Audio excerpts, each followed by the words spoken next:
Tonight, we pause and give praise and honor to God for being good enough to allow us to be at this place at this time. When I look out at this convention, I see the face of America: red, yellow, brown, black, and white. We are all precious in God's sight. The Real Rainbow Coalition. Applause. All of us, all of us who are here think that we are seated, but we're really standing on someone's shoulders. Ladies and gentlemen, Mrs. Rosa Parks. Applause, the mother of the civil rights movement. Mrs. Rosa Parks is brought to the podium. I want to express my deep love and appreciation for the support my family has given me over these past months. They have endured pain, anxiety, threat, and fear, but they have been strengthened and made secure by our faith in God, in America, and in you. Your love has protected us and made us strong. To my wife, Jackie, the foundation of our family, to our 5 children whom you met tonight, to my mother, Mrs. Helen Jackson, who is present tonight, and to our grandmother, Mrs. Matilda Burns, to my brother Chuck and his family, to my mother-in-law, Mrs. Gertrude Brown, who just last month at age 61 graduated from Hampton Institute, a marvelous achievement. Applause. I offer my appreciation to Mayor Andrew Young, who has provided such gracious hospitality to all of us this week. Applause. And a special salute to President Jimmy Carter. Applause. President Carter restored honor to the White House after Watergate. He gave many of us a special opportunity to grow. For his kind words, for his unwavering commitment to peace in the world, and for the voters that came from his family, every member of his family, led by Billy and Amy, I offer my special thanks to the Carter family. Applause. My right and my privilege to stand here before you has been won in my lifetime, by the blood and the sweat of the innocent. 24 years ago, the late Fannie Lou Hamer and Aaron Henry, who sits here tonight, from Mississippi, were locked out on the streets in Atlantic City, the head of the Mississippi Freedom Democratic Party. But tonight, a black and white delegation from Mississippi is headed by Ed Cole, a black man from Mississippi, 24 years later. Many were lost in the struggle for the right to vote. Jimmy Lee Jackson, a young student, gave his life. Viola Liuzzo, a white mother from Detroit, called nigger lover and brains blown out at point-blank range. Michael Schwerner, Andrew Goodman, and James Cheney, 2 Jews and a black, found in a common grave, bodies riddled with bullets in Mississippi. The 4 darling little girls in a church in Birmingham, Alabama. They died that we might have a right to live. Dr. Martin Luther King Jr. lies only a few miles from us tonight. Tonight, he must feel good as he looks down upon us. We sit here together, a rainbow, a coalition, the sons and daughters of slave masters and the sons and daughters of slaves, sitting together around a common table to decide the direction of our party and our country. His heart would be full tonight. As a testament to the struggles of those who have gone before, as a legacy for those who will come after, as a tribute to the endurance, the patience, the courage of our forefathers and mothers, as an assurance that their prayers are being answered, that their work has not been in vain, and that hope is eternal. Tomorrow night my name will go into nomination for the presidency of the United States of America. Applause. We meet tonight at the crossroads, a point of decision. Shall we expand, be inclusive, find unity and power, or suffer division and impotence? We've come to Atlanta, the cradle of the Old South, the crucible of the New South. Tonight, there is a sense of celebration because we are fundamentally moved from racial battlegrounds by law to economic common ground. Tomorrow we'll challenge to move to higher ground. Common ground. Think of Jerusalem, the intersection where many trails met. A small village that became the birthplace for 3 great religions, Judaism, Christianity, and Islam. Why was this village so blessed? Because it provided a crossroads where different people met, different cultures, different civilizations could meet and find common ground. When people come together, flowers always flourish. The air is rich with the aroma of a new spring. Take New York, the dynamic metropolis. What makes New York so special? It's the invitation at the Statue of Liberty. Give me your tired, your poor, your huddled masses who yearn to breathe free. Not restricted to English only. Applause, many people, many cultures, many languages with one thing in common. They yearn to breathe free. Common ground. Tonight in Atlanta, for the first time in this century, we convene in the South, a state where governors once stood in schoolhouse doors, where Julian Bond was denied a seat in the state legislature because of his conscientious objection to the Vietnam War, a city that, through its 5 black universities, has graduated more black students than any city in the world. Atlanta, now a modern intersection of the New South. Common ground. That's the challenge of our party tonight. Left wing, right wing. Progress will not come through boundless liberalism, nor static conservatism, but at the critical mass of mutual survival. It takes 2 wings to fly. Whether you're a hawk or a dove, you're just a bird living in the same environment, in the same world. The Bible teaches that when lions and lambs lie down together, none will be afraid, and there will be peace in the valley. It sounds impossible. Lions eat lambs. Lambs sensibly flee from lions. Yet even lions and lambs find common ground. Why? Because neither lions nor lambs want the forest to catch on fire. Neither lions nor lambs want acid rain to fall. Neither lions nor lambs can survive nuclear war. If lions and lambs can find common ground, surely we can as well, as civilized people. Applause. The only time that we win is when we come together. In 1960, John Kennedy, the late John Kennedy, beat Richard Nixon by only 112,000 votes, less than 1 vote per precinct. He won by the margin of our hope. He brought us together. He reached out. He had the courage to defy his advisors and inquire about Dr. King's jailing in Albany, Georgia. We won by the margin of our hope, inspired by courageous leadership. In 1964, Lyndon Johnson brought both wings together, the thesis, the antithesis, and the creative synthesis, and together we won. In 1976, Jimmy Carter unified us again, and we won. When we do not come together, we never win. In 1968, the vision and despair in July led to our defeat in November. In 1980, rancor in the spring, and the summer led to Reagan in the fall. When we divide, we cannot win.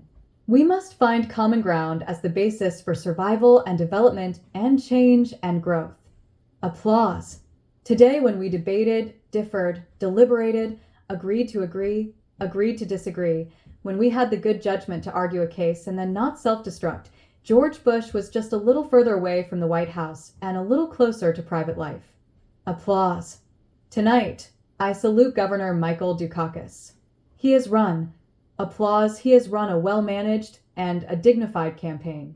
No matter how tired or how tried, he always resisted the temptation to stoop to demagoguery.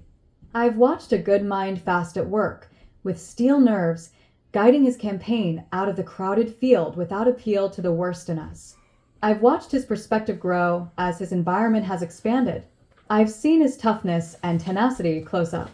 I know his commitment to public service. Mike Dukakis' parents were a doctor and a teacher. My parents a maid, a beautician, and a janitor.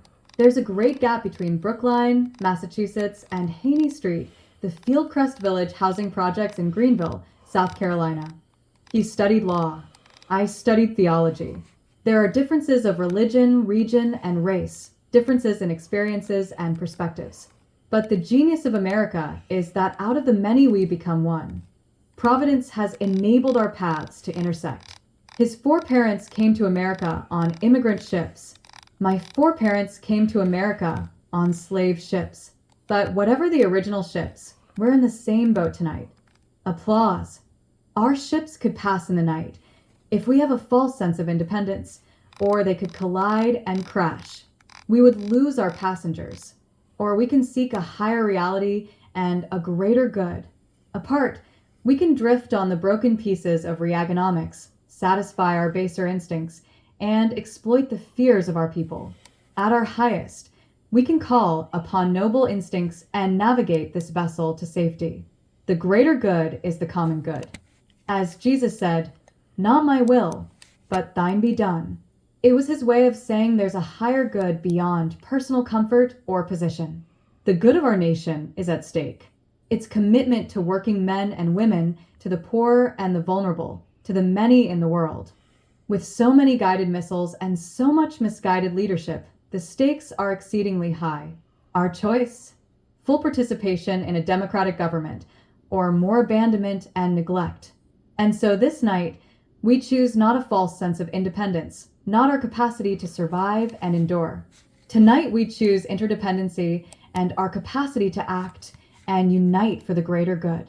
Common good is finding commitment to new priorities, to expansion and inclusion, a commitment to expanded participation in the Democratic Party at every level, a commitment to a shared national campaign strategy and involvement at every level, a commitment to new priorities that ensure that hope will be kept alive, a common ground commitment to a legislative agenda for empowerment.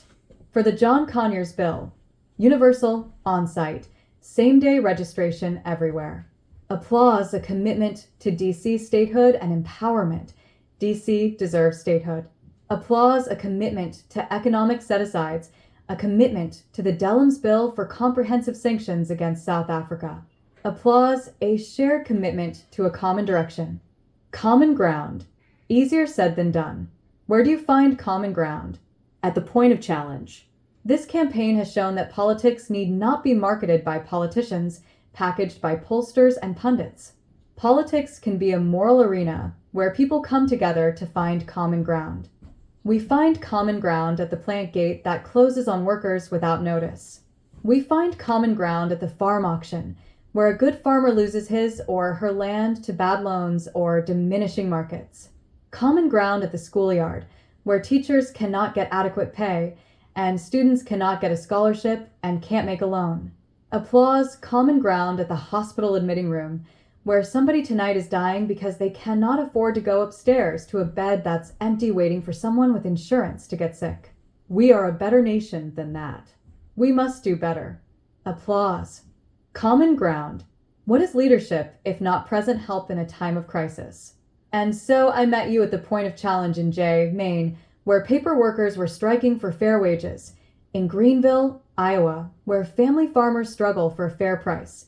In Cleveland, Ohio, where working women seek comparable worth.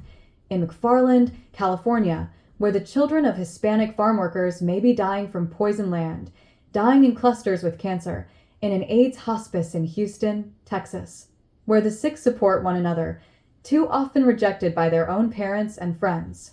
Common ground. America is not a blanket woven from one thread, one color, one cloth.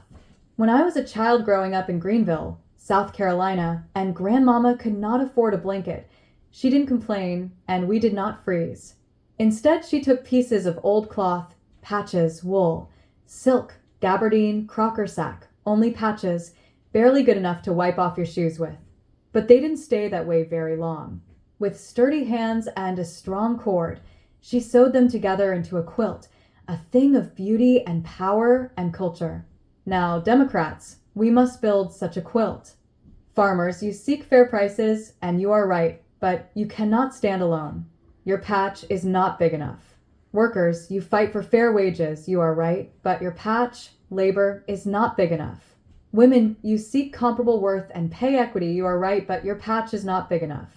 Applause women mothers who seek Head Start and daycare and prenatal care on the front side of life, rather than jail care and welfare on the back side of life. You are right, but your patch is not big enough. Applause students, you seek scholarships, you are right, but your patch is not big enough.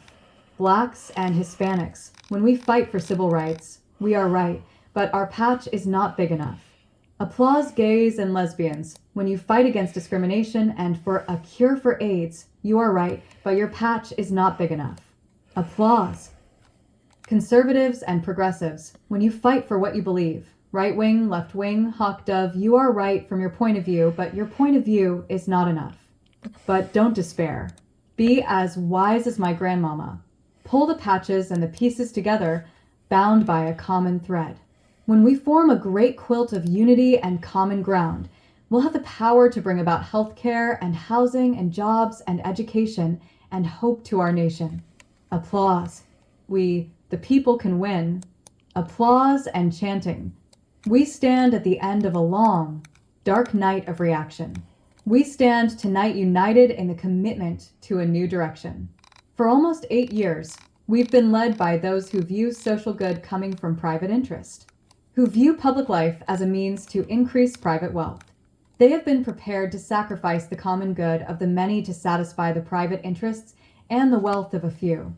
We believe in a government that's a tool of our democracy in service to the public, not an instrument of the aristocracy in search of private wealth. We believe in government with the consent of the governed, of, for, and by the people. We must now emerge into a new day with a new direction. Reaganomics, based on the belief that the rich had too little money and the poor had too much. That's classic Reaganomics. They believed that the poor had too much money and the rich had too little money. So they engaged in reverse Robin Hood, took from the poor, gave to the rich, paid for by the middle class. We cannot stand 4 more years of Reaganomics in any version, in any disguise. Applause. How do I document that case? 7 years later, the richest 1% of our society pays 20% less in taxes. The poorest 10% pay 20% more. Reaganomics. Reagan gave the rich and the powerful a multi-billion-dollar party. Now the party is over. He expects the people to pay for the damage. I take this principled position, convention. Let's not raise taxes on the poor and the middle class, but those who had the party, the rich and the powerful, must pay for the party. Applause. I just want to take common sense to high places.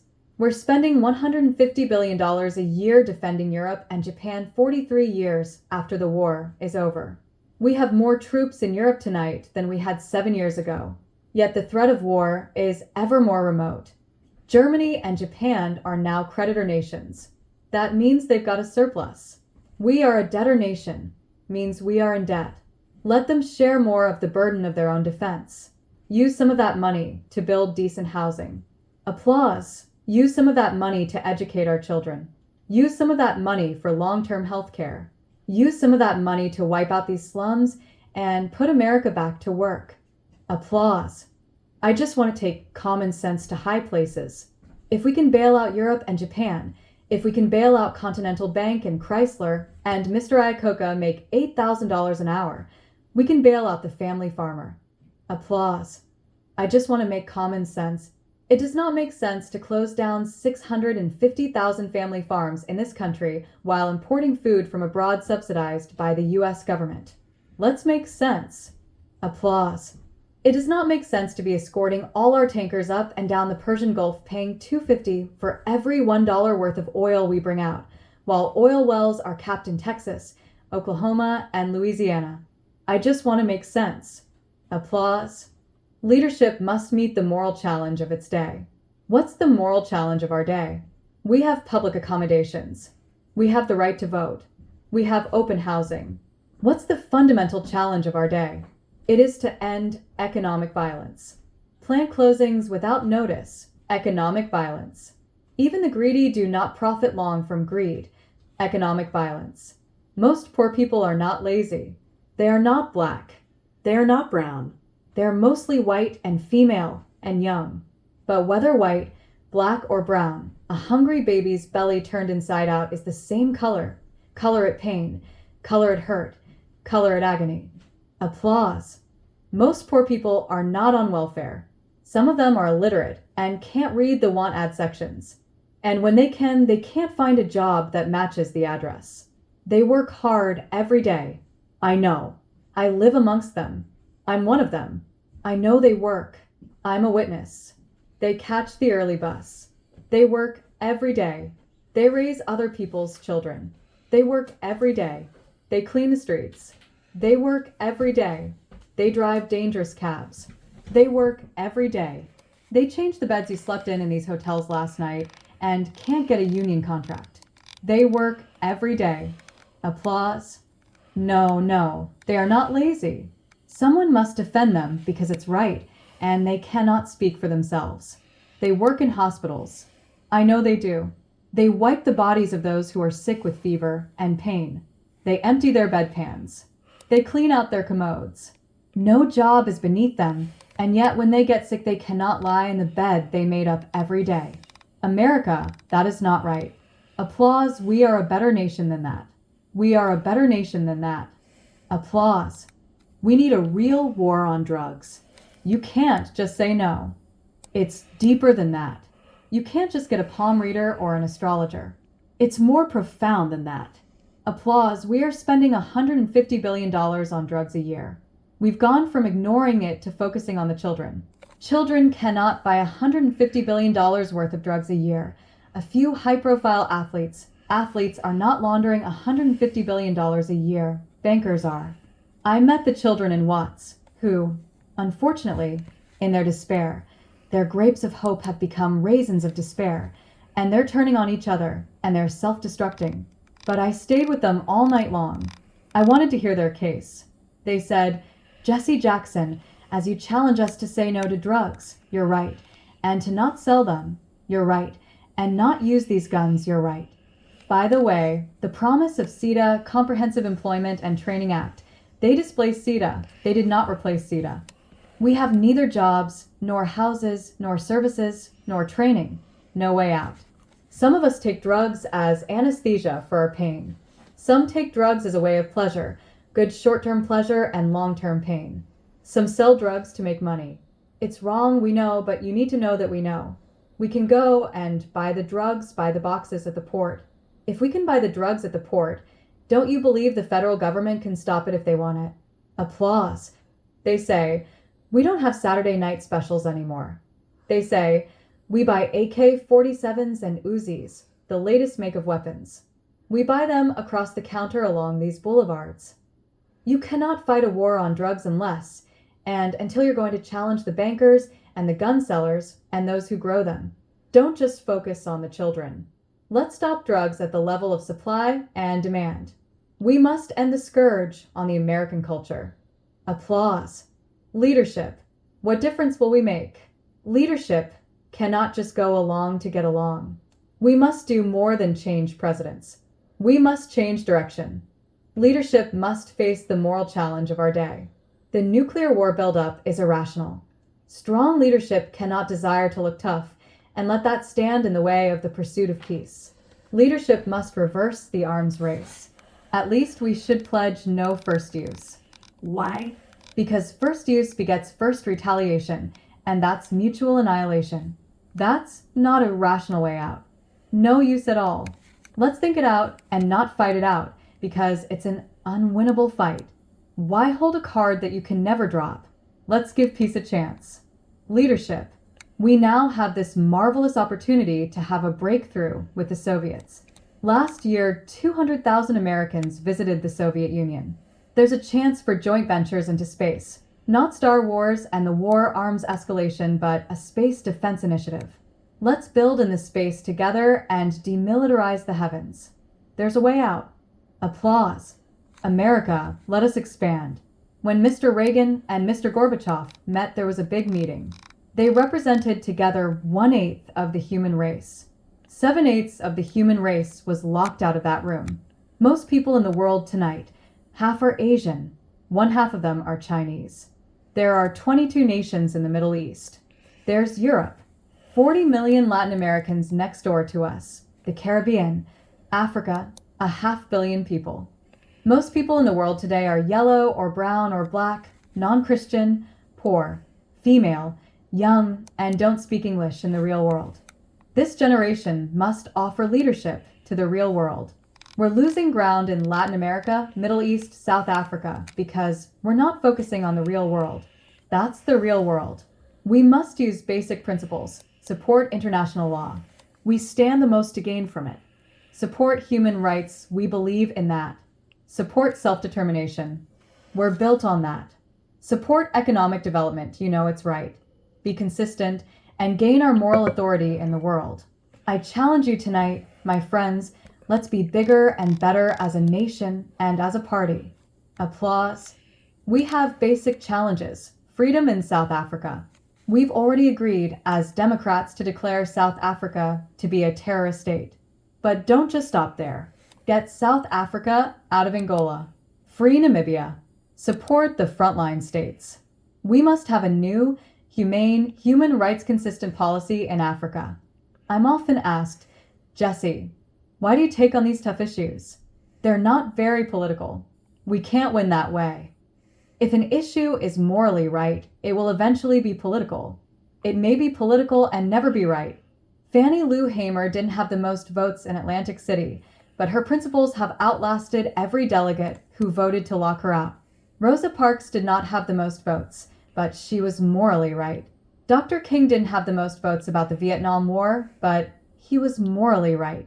If we are principled first, our politics will fall in place. Jesse, why do you take these big, bold initiatives? A poem by an unknown author went something like this. We mastered the air, we conquered the sea, annihilated distance and prolonged life, but we're not wise enough to live on this earth without war and without hate. As for Jesse Jackson, I'm tired of sailing my little boat far inside the harbor bar. I want to go out where the big ships float, out on the deep where the great ones are. And should my frail craft prove too slight for waves that sweep those billows o'er, I'd rather go down in the stirring fight than drown to death at the sheltered shore. We've got to go out, my friends, where the big boats are. Applause. And then for our children. Young America, hold your head high now. We can win. We must not lose you to drugs and violence, premature pregnancy, suicide, cynicism, pessimism, and despair. We can win. Wherever you are tonight, I challenge you to hope and to dream. Don't submerge your dreams. Exercise, above all else, even on drugs. Dream of the day you are drug-free. Even in the gutter, dream of the day that you will be up on your feet again. You must never stop dreaming. Face reality, yes, but don't stop with the way things are. Dream of things as they ought to be. Dream. Face pain, but love, hope, faith, and dreams will help you rise above the pain. Use hope and imagination as weapons of survival and progress, but you keep on dreaming. Young America, dream of peace. Peace is rational and reasonable. War is irrational in this age and unwinnable. Dream of teachers who teach for life and not for a living. Dream of doctors who are concerned more about public health than private wealth. Dream of lawyers more concerned about justice than a judgeship. Dream of preachers who are concerned more about prophecy than profiteering. Dream on the high road with sound values. And then America, as we go forth to September, October, November, and then beyond, America must never surrender to a high moral challenge. Do not surrender to drugs. The best drug policy is a no first use. Don't surrender with needles and cynicism. Applause, let's have no first use on the one hand or clinics on the other. Never surrender. Young America. Go forward. America must never surrender to malnutrition. We can feed the hungry and clothe the naked. We must never surrender. We must go forward. We must never surrender to illiteracy. Invest in our children. Never surrender and go forward. We must never surrender to inequality. Women cannot compromise ERA or comparable worth. Women are making 60 cents on the dollar to what a man makes. Applause, women cannot buy meat cheaper. Women cannot buy bread cheaper. Women cannot buy milk cheaper. Women deserve to get paid for the work that you do. It's right, and it's fair. Applause. Don't surrender, my friends. Those who have AIDS tonight, you deserve our compassion. Even with AIDS, you must not surrender. In your wheelchairs. I see you sitting here tonight in those wheelchairs. I've stayed with you. I've reached out to you across our nation, and don't you give up. I know it's tough sometimes. People look down on you. It took you a little more effort to get here tonight. And no one should look down on you, but sometimes mean people do. The only justification we have for looking down on someone is that we're going to stop and pick them up. But even in your wheelchairs, don't you give up. We cannot forget 50 years ago when our backs were against the wall. Roosevelt was in a wheelchair. I would rather have Roosevelt in a wheelchair than Reagan and Bush on a horse. Applause, don't you surrender, and don't you give up. Don't surrender, and don't give up. Applause. Why can I challenge you this way? Jesse Jackson. You don't understand my situation. You be on television. Laughter, you don't understand. I see you with the big people. You don't understand my situation. I understand. You see me on TV, but you don't know the me that makes me me. They wonder, why does Jesse run? Because they see me running for the White House. They don't see the house I'm running from. Applause. I have a story. I wasn't always on television. Writers were not always outside my door. When I was born late one afternoon, October 8th, in Greenville, South Carolina, no writers asked my mother her name. Nobody chose to write down our address. My mama was not supposed to make it, and I was not supposed to make it. You see, I was born to a teenage mother who was born to a teenage mother. I understand. I know abandonment and people being mean to you and saying you're nothing and nobody and can never be anything. I understand. Jesse Jackson is my third name. I'm adopted. When I had no name, my grandmother gave me her name. My name was Jessie Burns till I was 12, so I wouldn't have a blank space. She gave me a name to hold me over. I understand when nobody knows your name. I understand when you have no name. I understand. I wasn't born in the hospital. Mama didn't have insurance. I was born in the bed at home. I really do understand. Born in a 3-room house, bathroom in the backyard, slop jar by the bed, no hot and cold running water. I understand. Wallpaper used for decoration? No. For a windbreaker. I understand. I'm a working person's person. That's why I understand you whether you're black or white. I understand work. I was not born with a silver spoon in my mouth. I had a shovel program for my hand. My mother, a working woman. So many of the days she went to work early, with runs in her stockings. She knew better, but she wore runs in her stockings so that my brother and I could have matching socks and not be laughed at school. I understand. At 3 o'clock on Thanksgiving Day, we couldn't eat turkey because Mama was preparing somebody else's turkey at 3 o'clock. We had to play football to entertain ourselves. And then around 6 o'clock she would get off the Alta Vista bus, and we would bring up the leftovers and eat our turkey. Leftovers, the carcass, the cranberries, around 8 o'clock at night. I really do understand. Every one of these funny labels they put on you, those of you who are watching this broadcast tonight in the projects on the corners, I understand. Call you outcast, low down, you can't make it, you're nothing, you're from nobody, subclass, underclass. When you see Jesse Jackson, when my name goes in nomination, your name goes in nomination. Applause. I was born in the slum, but the slum was not born in me, and it wasn't born in you, and you can make it. Applause. Wherever you are tonight, you can make it. Hold your head high. Stick your chest out. Applause, you can make it. It gets dark sometimes, but the morning comes. Don't you surrender. Suffering breeds character. Character breeds faith. In the end, faith will not disappoint. You must not surrender. You may or may not get there, but just know that you're qualified. And you hold on and hold out. We must never surrender. America will get better and better. Keep hope alive. Keep hope alive. Keep hope alive. Applause on tomorrow night and beyond. Keep hope alive. I love you very much. I love you very much. Applause. 1.